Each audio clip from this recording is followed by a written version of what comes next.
आप सभी को आपके अपने यूट्यूब चैनल केवीएस स्टडी पर सभी लोग को स्वागत करता हूं। हम लोग सॉल्व कर रहे थे previous years question lower PCS का। अगर आप किसी भी कंपटीशन की तैयारी कर रहे हैं तो आपके लिए क्लास इंपॉर्टेंट है। इससे पहले के पार्ट मैंने प्राचीन भारत और मध्यकालीन इतिहास दोनों ही कवर करके रखे हैं, आप प्लेलिस्ट में जाकर जरूर देख लेना। आज का हमारा टॉपिक है भारतीय राष्ट्रीय आंदोलन से स्टार्ट होगा, यानी 1857 का विद्रोह के बारे में बात करते हैं। यहाँ से किस प्रकार के क्वेश्चन पूछे जाते हैं उसको देखते हैं। आइए हम लोग क्वेश्चन की बात करते हैं, किस प्रकार के क्वेश्चन पूछे जाते हैं।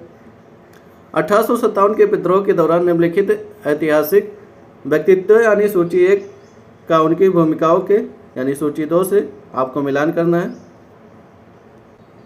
सूची 1 को सूची 2 से आपको सुमेलित करना है। सूची 1 में क्या कह रहा है, नाना साहब कहाँ का नेतृत्व कर रहे थे, यानी भूमिका इनकी कहाँ से थी, तो इसको याद रखना। नाना साहब कानपुर से कर रहे थे।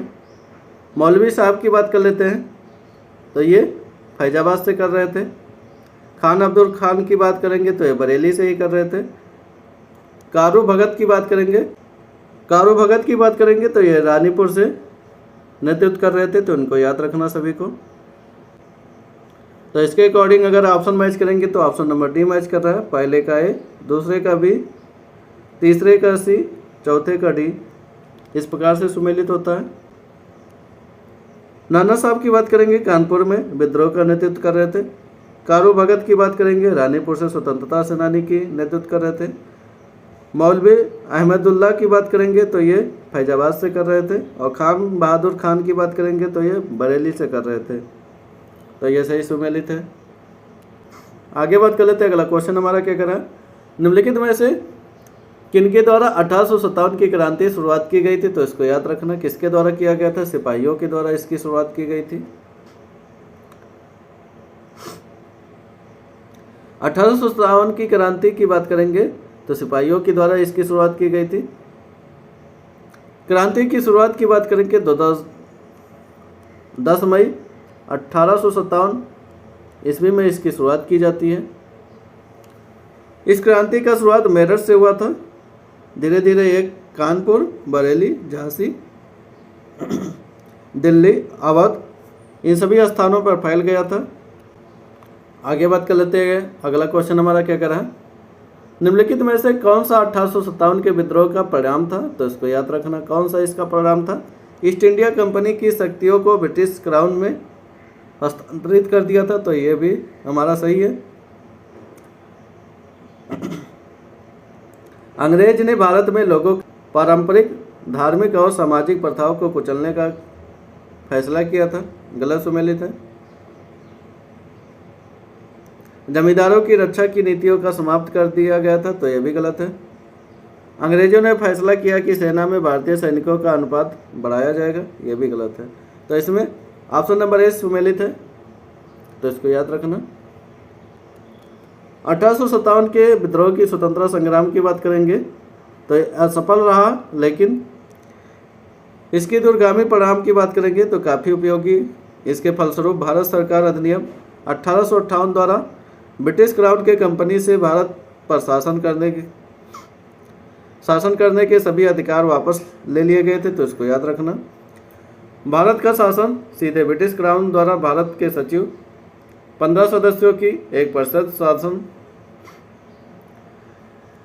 परिषद द्वारा शासित किया जाने लगा था, तो इसको याद रखना। अब सीधे क्राउन शासन कर रहे हैं इस पर। यह परिषद प्रकृति में सिर्फ सलाहकार थी। इस अधिनियम के गवर्नर जनरल की उपाधि वायसराय में बदल दिया गया था, तो इसको याद रखना। गवर्नर जनरल की उपाधि वायसराय के रूप में बदल दिया गया था इसी अधिनियम के तहत में, जो सीधे ब्रिटिश सरकार द्वारा नियुक्त किया जाता था। भारत के प्रथम वायसराय की बात करेंगे तो लॉर्ड कैनिंग थे, तो इसको याद रखना। 1 नवंबर 1858 में इलाहाबाद में आयोजित दरबार के लॉर्ड कैनिंग ने महारानी विक्टोरिया की उद्घोषणा को पढ़ा। उद्घोषणा में भारत कंपनी का शासन समाप्त कर भारत का सीधे क्राउन के अधीन कर दिया गया था, तो इसको याद रखना। कंपनी का शासन समाप्त करके सीधे क्राउन से शासन किया जा रहा था। यह घोषणा पत्र इलाहाबाद में 1858 ईस्वी में पढ़ा गया था, तो इसको याद रखना। आगे बात कर लेते हैं। अगला क्वेश्चन हमारा क्या करा, कानपुर में 1857 के विद्रोह का नेतृत्व किसने किया था, तो इसको याद रखना, नाना साहब जी ने किया था कानपुर का 1857 के विद्रोह का नेतृत्व। कानपुर में 1857 के विद्रोह का नेतृत्व नाना साहब ने किया था, तो इसको याद रखना। नाना साहब की ओर से लड़ने की मुख्य जिम्मेदारी तात्या टोपे को थी, इसको याद रखना, जिनका मूल नाम रामचंद्र पांडुरंग था। 1857 के विद्रोह का नेतृत्व झांसी में रानी लक्ष्मीबाई, बिहार में जगदीशपुर के बाबू कुंवर सिंह और लखनऊ में बेगम हजरत महल। इलाहाबाद में बात करेंगे मौलवी लियाकत अली, बरेली में खान बहादुर खान। ये सभी नेतृत्व कर रहे थे 1857 की क्रांति का अपने अपनी जगहों से। वहीं हम बात कर लेंगे फैजाबाद से मौलवी अहमद उल्ला जी नेतृत्व कर रहे थे। दिल्ली में बात करेंगे जनरल बख्त खां नेतृत्व कर रहा था। ये सभी 1857 की क्रांति का नेतृत्व कर रहे थे, तो ये सभी इम्पॉर्टेंट है, नोट कर लेना कहीं। आगे बात कर लेते हैं। अगला क्वेश्चन हमारा क्या करा, जब मंगल पांडे विद्रोही हो गए तब वह 34वें मूल इन्फेंट्री रेजिमेंट में एक सिपाही थे, जो किस स्थान पर स्थित था, तो याद रखना बैरकपुर में स्थित था ये रेजिमेंट। जब मंगल पांडे विद्रोही हो गए थे तो 34वें मूल इन्फेंट्री रेजिमेंट में एक सिपाही थे, जो बैरकपुर में स्थित था। इनके द्वारा किया गया विद्रोह भारतीय स्वतंत्रता संग्राम की पहली बड़ी घटना थी, तो इसको याद रखना, जिसे 1857 के विद्रोह के नाम से जाना जाता है।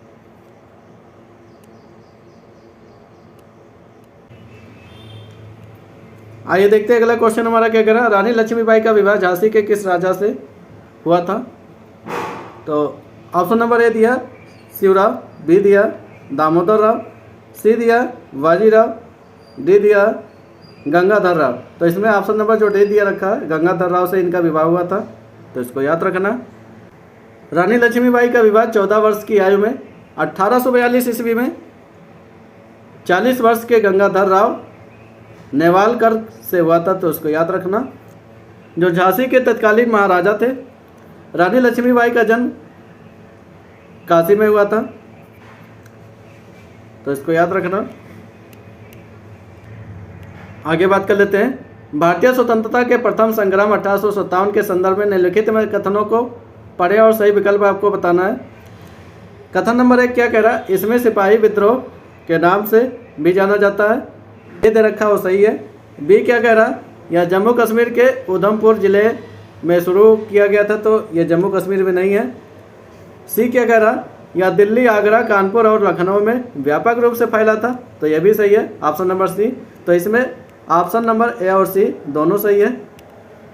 देखते हैं इसमें ऑप्शन हमारा कौन सा मैच खाता है। ऑप्शन नंबर बी सही है, ए और सी, बी हमारा गलत दे रखा है, तो इसको याद रखना।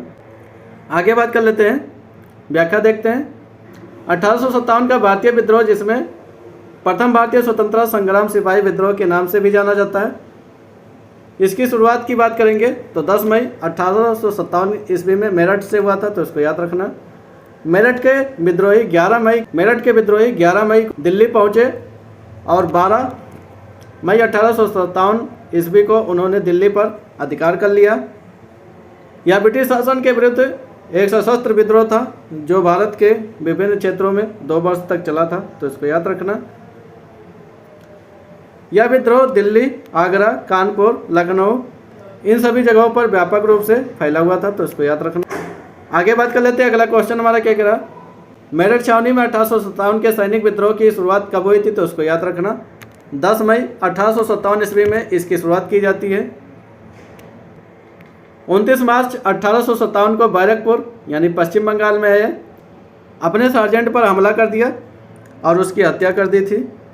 फलस्वरूप 18 अप्रैल 1857 को मंगल पांडे को फांसी दे दी जाती है।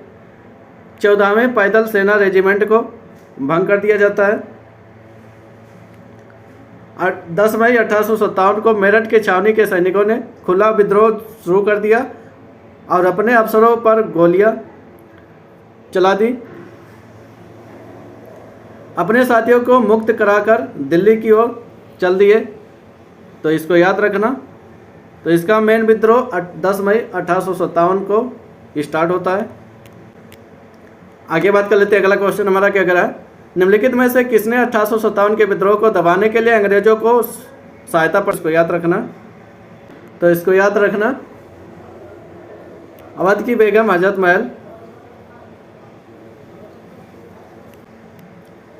1857 का विद्रोह बैरकपुर से शुरू हुआ था। लखनऊ में विद्रोह का प्रारंभ 4 जून 1857 को लखनऊ में बेगम हजरत महल के नेतृत्व में हुआ था। तो इसको याद रखना। जबकि ग्वालियर सिंधिया, इंदौर होलकर, ग्वालियर में सिंधिया ने किया था, इंदौर में होलकर ने किया था, हैदराबाद के निजाम ने किया था, जोधपुर के राजा ने किया था, भोपाल के नवाब ने किया था, पटियाला के नवाब ने किया था, कश्मीर के महाराजा ने 1857 के विद्रोह को कुचलने के लिए अंग्रेजों की सहायता की थी। आगे बात कर लेते हैं। 1857 के प्रथम स्वतंत्रता विद्रोह में भाग लेने वाली प्रसिद्ध महिला स्वतंत्रता सेनानी कौन थी? तो उनको याद रखना, बेगम हजरत महल थी। बेगम हजरत महल ने 1857 के प्रथम स्वतंत्रता विद्रोह में लखनऊ से भाग लिया था। तो इसको याद रखना। इन्हें महक परी भी कहा जाता है। ये वाजिद अली शाह की द्वितीय पत्नी थी। तो उनको याद रखना। आगे बात कर लेते हैं। 1857 के सिपाही विद्रोह में सिपाहियों को किस कंपनी द्वारा बनाए गए कारतूसों पर आपत्ति थी? तो इसको याद रखना, एनफील्ड द्वारा बनाए गए कारतूसों पर आपत्ति थी। 1857 में अंग्रेजों ने पुरानी बंदूक ब्राउन वेस के स्थान पर एनफील्ड राइफल को प्रयोग करने का निर्णय लिया था। उसके लिए जो कारतूस बनाए गए उन्हें राइफल में भरने से पहले मुंह से खोलना पड़ता था। इन कारतूसों में गाय और सूअर की चर्बी का प्रयोग किया जाता था। यह चर्बी वाला कारतूस ही वर्ष 1857 की क्रांति का तत्कालीन प्रमुख कारण बन गया था। तो इसको याद रख। आगे बात कर लेते हैं। 1857 के विद्रोह के प्रसिद्ध नेताओं में से एक तात्या टोपे को अंग्रेजों ने 1859 में फिलिंदा ब्लैंक आपको भरना है, फांसी दिया था। कहाँ पर फांसी दिया था? तो इसको याद रखना, शिवपुरी में इनको फांसी दिया गया था, तात्या टोपे को।